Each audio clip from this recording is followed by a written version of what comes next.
Aitäh, härra istungi juhataja, head kolleegid, head inimesed, kes istungit jälgivad. Mitte väga ammu, mõned nädalad tagasi Eesti Energia juht ütles välja tõe. Põlevkivist saakski teha soodsat elektrit ja saaks seda teha pidevalt. Aga mure on selles, et CO2 kvoodi hind viib selle liialt kalliks. Ja teine aspekt on see, et kui me võrdleme enda ja enda lõunanaabrite, lätlaste, leedulaste elektri hindu sellega, mis need hinnad on Skandinaavias, siis vahe on väga ja väga suur pidevalt. See tähendab, et meie oleme siin defitsiidis, meil ei ole piisavalt võimsusi ja meil ei ole piisavalt neid võimsusi, mis suudaks elektrit toota ka siis, kui ilmastikust sõltuvad tootmisvõimsused seda ei suuda.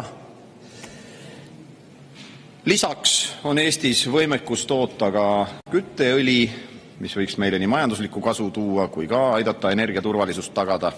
Ja seetõttu annan ma üle EKRE fraktsiooni poolt otsuse eelnõu, millega me teeme valitsusele ettepaneku, et kiiremas korras asutaks läbirääkimistesse Läti, Leedu ja Poola kolleegidega, et esitada ühispöördumine Euroopa Komisjoni poole, saamaks erandkorras vabastuse kvoodi ostmise kohustusest meie energiatootmisettevõtetele.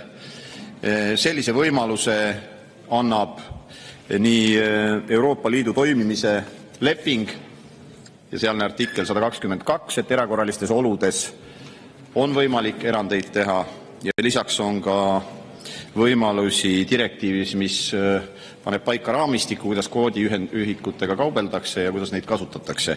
Nii et kutsume üles valitsust selle asemel, et siin meile erinevaid muinasjutte tuulest ja päikesest rääkida, tegelema millegagi, mis päriselt Eestile nii majanduslikku kasu tooks kui ka energiajulgeolekut tagada aitaks. Aitäh!